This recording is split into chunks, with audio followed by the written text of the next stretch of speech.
사랑과 은혜의 하나님, 오늘 이 시간 하나님 앞에 예배드릴 수 있는 하루를 허락해 주심에 감사드립니다. 코로나로 인해 많이 어려운 상황이 있습니다. 코로나를 핑계 삼아 하나님 앞에 나아오지 못하는 것이 아니라 코로나로 인해서 하나님을 더 갈망하고 하나님 앞에 더 나아갈 수 있는 청소년부 선생님들과 아이들 되게 해주세요. 여름 특별 집회가 계획 중에 있습니다. 집회를 여셔서 아이들이 하나님을 만날 수 있게 해주시고 그 만난 하나님을 평생 의지하며 살아갈 수 있게 해주세요. 말씀 전하시는 김광석 목사님의 건강을 허락해 주시고 목사님을 통해 진리의 하나님만 선포될 수 있도록 해주세요. 이 모든 말씀 살아계신 예수 그리스도의 이름으로 기도드립니다.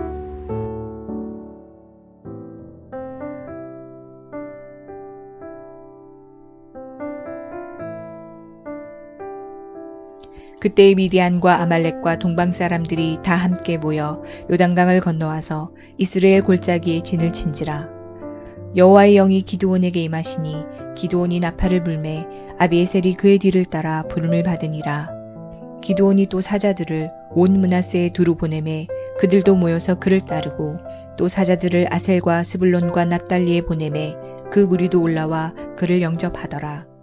기드온이 하나님께 여쭈되 주께서 이미 말씀하신 같이 내 손으로 이스라엘을 구원하시려거든 보소서 내가 양털 한 뭉치를 타작마당에 두리니 만일 이슬이 양털에만 있고 주변 땅은 마르면 주께서 이미 말씀하신 같이 내 손으로 이스라엘을 구원하실 줄을 내가 알겠나이다 하였더니 그대로 된지라.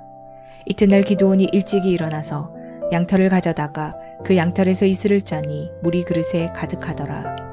기드온이 또 하나님께 여쭈되 주여 내게 노하지 마옵소서. 내가 이번만 말하리이다. 고하옵나니 내게 이번만 양털로 시험하게 하소서. 원하건대 양털만 마르고 그 주변 땅에는 다 이슬이 있게 하옵소서 하였더니 그 밤에 하나님이 그대로 행하시니 곧 양털만 마르고 주변 땅에는 다 이슬이 있었더라. 주일 예배 나오신 여러분, 주님의 이름으로 환영하고 축복합니다. 여러분의 영혼이 잘된 같이 여러분이 범사에 잘되고 강건하기를 주님의 이름으로 축원합니다. 하나님의 인내가 세운 사람 기드온, 하나님의 인내가 세운 사람 기드온 이란 제목으로 하나님의 말씀을 전하도록 하겠습니다. 세상은 끊임없이 변화하죠. 익숙한 것에 만족하고 안주하게 되면 금세 도태되고 맙니다. 세상의 흐름에 맞추어가는 것이 물론 늘 정답은 아닙니다. 그러나 현재에 안주하는 삶보다 오늘 내가 맡은 일을 성실히 감당하면서 미래를 향해 전진하는 것이 필요하죠. 발전이 없는 사람들을 보면 그동안 해왔던 일에 특별한 문제가 없으면 그대로 반복하는 경우가 많이 있습니다. 문제가 없으면 된다는 생각에 머물러 있다 보니까 나쁜 소리는 듣지 않지만 발전적인 변화는 기대할 수가 없는 것이죠. 하나님이 비전을 주셨어도 그것이 실현되기까지는 훈련과 연단이 필요합니다. 그래서 믿음을 다른 말로 표현하면 기다림 혹은 인내라고 할 수 있습니다. 하나님은 기드온에게 놀라운 비전을 주셨습니다. 기드온은 조심스럽게 이 사사로서의 사역을 시작합니다. 사람들의 눈치를 보며 소심하게 순종했지만 순종한 결과는 절대 작지 않았습니다. 중요한 것은 문제가 생기지 않도록 가만히 있는 것이 아니라 말씀에 순종하여 하나님의 일을 시작하는 것입니다. 하나님은 그런 기드온을 인내하며 기다려 주셨습니다. 주신 비전을 이루기 위해 하나님께서 기드온을 어떻게 준비시켜 가시는지 오늘 말씀을 통해 살펴보도록 하겠습니다. 기드온 당시에 미디안과 아말렉과 동방 사람들이 연합군을 형성해서 이스라엘에 쳐들어왔습니다. 이들은 이스라엘이 추수할 때를 노려서 요단강을 건너 이스라엘 골짜기에 진을 쳤습니다. 객관적인 조건을 보면 이스라엘이 이길 수 없는 전쟁이었습니다. 다른 것은 둘째치더라도 일단 숫자에서 상대가 되지 않았던 것이죠. 이스라엘이 상대해야 했던 연합군의 숫자는 무려 13만 5천 명이나 되었습니다. 그렇다고 특별한 무기가 있었던 것도 아닙니다. 객관적인 조건만 놓고 보면 이길 수 없는 전쟁이었던 것이죠. 그때 하나님의 영이 기드온에게 임하면서 미디안 연합군과 싸우도록 하셨습니다. 기드온 입장에서는 놀랄 수밖에 없었습니다. 아무리 생각을 해도 이길 수 있는 전쟁이 아니었기 때문이죠. 이기는 것은 둘째치고 죽지 않는 것만으로도 기적이라고 생각할 정도였습니다. 무엇보다 기드온은 자신이 이 전쟁을 치르기에 적합한 사람이 아니라고 생각했던 것 같습니다. 소심하고 겁이 많은 자신이 감당하기에는 너무나 엄청난 일이었기 때문이죠. 이스라엘 백성들에게 모이라고 한들 모일 리가 없을 걸로 생각했습니다. 설사 모인다고 하더라도 무엇을 어떻게 해야 할지 지도자로서 아는 것이 아무것도 없었습니다. 아무리 생각을 해도 자신이 할 수 있는 일이 아니었습니다. 그래서 기드온은 어떻게 해서든지 이 상황을 벗어나고 싶었습니다. 그런데 하나님의 영이 기드온에게 임하여 그에게 나팔을 불어 이스라엘 백성들을 전쟁에 소집하게 하셨습니다. 그때 모인 사람들의 숫자가 32,000명이었습니다. 미디안 연합군과 비교하면 턱없이 부족한 숫자였지만 기드온의 입장에서는 놀랄 일이었습니다. 전쟁 소집 나팔 소리를 듣고 달려온 사람이 32,000명이나 될 줄 몰랐기 때문이죠. 자신은 아니라고 부정하고 싶은데 그런 결과가 나오니 더 부담스럽고 그런 상황을 부정하고 싶은 마음이 들었던 것입니다. 36절에서 37절 말씀을 보시면 기드온이 하나님께 여쭈되 주께서 이미 말씀하신 같이 내 손으로 이스라엘을 구원하시려거든 보소서 내가 양털 한 뭉치를 타작 마당에 두리니 만일 이슬이 양털에만 있고 주변 땅은 마르면 주께서 이미 말씀하신 같이 내 손으로 이스라엘을 구원하실 줄을 내가 알겠나이다 하였더니 라고 말씀합니다. 정말 이게 하나님의 뜻인지 확인해 보고 싶은 마음이 있었습니다. 그러나 사실 기드온은 하나님의 부르심을 부정하고 싶은 마음이 너무나 컸습니다. 그래서 유명한 양털 시험 기도를 하게 된 것이죠. 이스라엘은 새벽에 이슬이 많이 내렸습니다. 기드온은 양털 한 뭉치를 마당에 두고 이슬이 양털에만 내리면 그것을 증거로 삼겠다고 했습니다. 기드온의 마음속에서는 자신은 그런 일을 할 만한 사람이 아니라는 것을 확인받고 싶었던 것이죠. 그런데 기드온의 기대와는 달리 이슬이 양털에만 내렸습니다. 양털을 짰더니 그릇에 물이 가득 찼던 것이죠. 일반적인 자연현상으로는 설명할 수 없는 일이었습니다. 분명한 증거를 보여주신 것이죠. 그런데 기드온은 그 사실을 인정할 수 없었습니다. 그래서 하나님께 한 번 더 기도합니다. 이번에는 양털만 마르고 주변 땅에는 이슬이 있게 해달라고 했습니다. 사실 이것은 거의 불가능한 일이었습니다. 이슬이 내리면 당연히 양털이 이슬을 빨아들이기 때문이죠. 그런데 그렇게 해주시면 하나님의 뜻인지 알겠다는 것이었습니다. 놀랍게도 다음날 기드온의 요구한 대로 되었습니다. 기드온이 요청한 대로 양털은 뽀송뽀송한데 주변 땅에는 이슬이 있었던 것입니다. 더는 부정할 수 없었습니다. 그제야 기드온은 하나님의 말씀을 따라 움직이기 시작합니다. 여러분, 이 기드온을 보면 참 답답하다는 생각이 듭니다.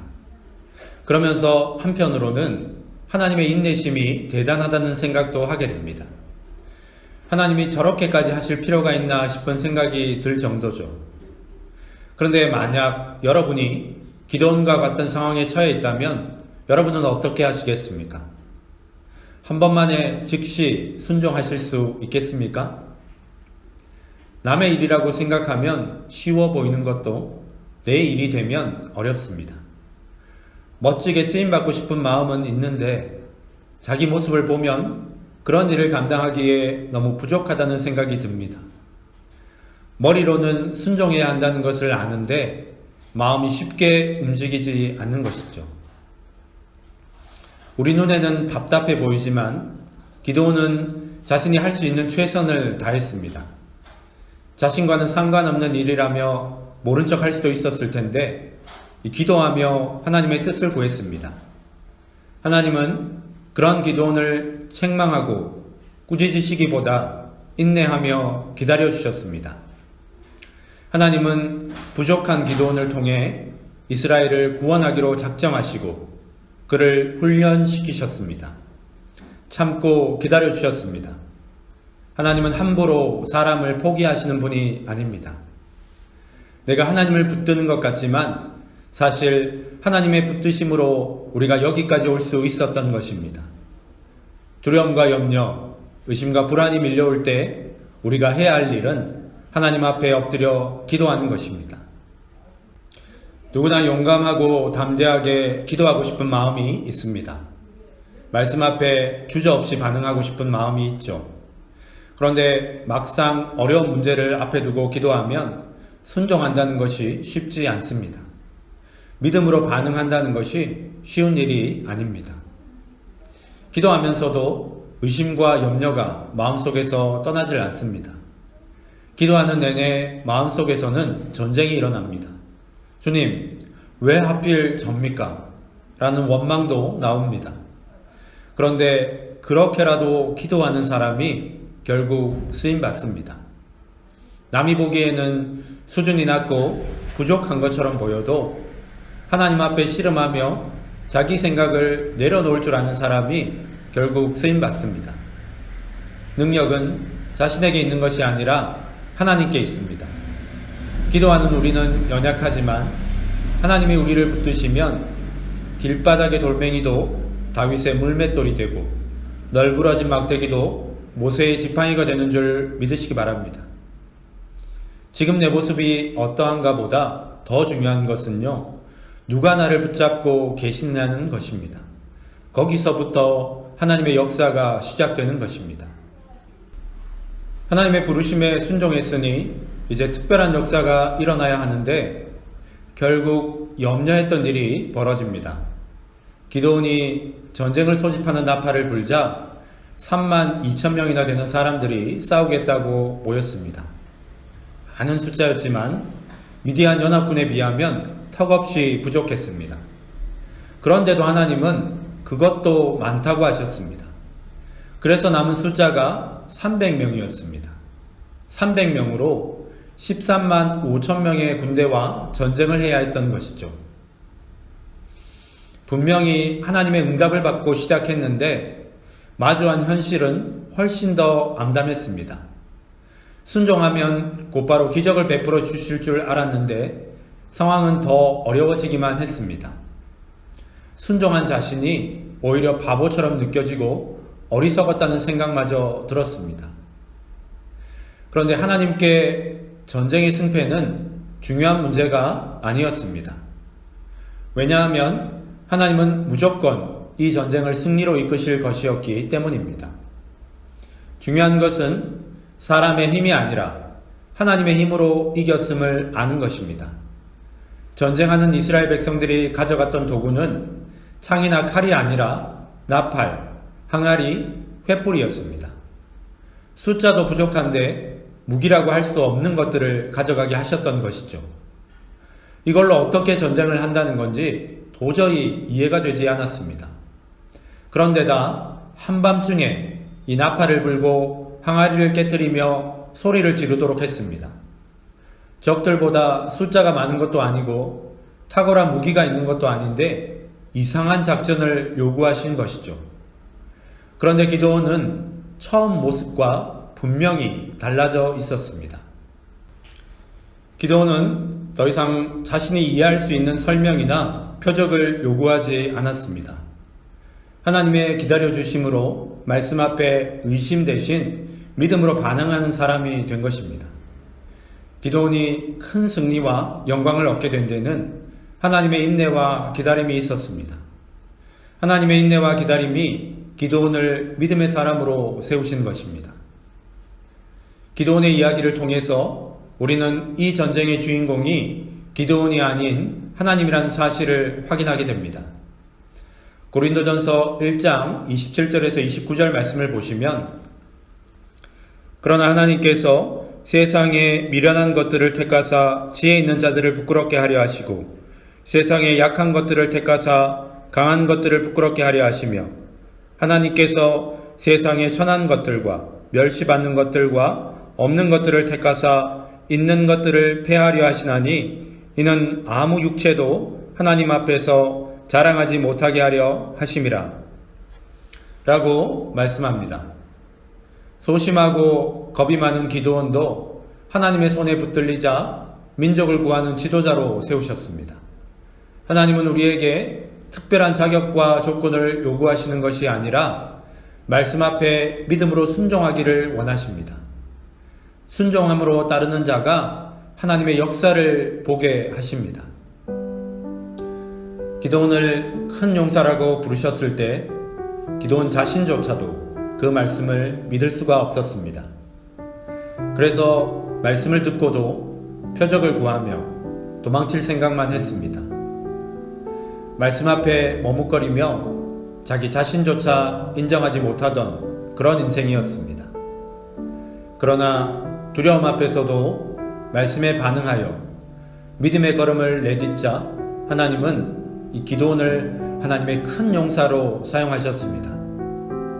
기드온 뒤에는 그를 끝까지 포기하지 않으시고 참고 인내하신 하나님의 은혜가 있었습니다. 여러분이 하나님께 쓰임받을 수 있는 이유는 여러분이 합당한 자격과 조건을 갖추어서가 아닙니다. 여러분을 사랑하심으로 인내하며 기다려주시는 하나님의 은혜가 있기 때문입니다. 이제 그 은혜에 반응하여 믿음의 걸음을 내딛는 사람이 되시기를 바랍니다. 믿음의 걸음을 통해 하나님의 놀라운 계획을 이루어가는데 쓰임받는 여러분이 되시기를 주님의 이름으로 축원합니다. 기도하겠습니다. 잘하는 것도 없고 특별한 것도 없어서 이런 나도 하나님 앞에 쓰임받을 수 있을까 하는 생각이 들 때가 너무나 많습니다. 그러나 하나님, 자격과 조건을 갖추어서 하나님께 쓰임받는 것이 아니라 하나님의 기다려주심으로, 하나님의 인내하심으로 하나님이 우리를 세우시고 하나님의 사람으로 사용해 가시는 것을 깨닫게 하시니 감사합니다. 나는 비록 부족하고 연약하지만 주님을 바라보며 믿음의 걸음을 걸어갈 수 있게 해 주시옵소서. 하나님의 능력의 손으로 붙들어 주셔서 하나님의 능력이 내 삶을 통해 온전히 드러날 수 있는 은혜의 통로, 축복의 통로가 되는 인생이 되게 해 주시옵소서. 감사드리며 예수님의 이름으로 기도드립니다. 아멘.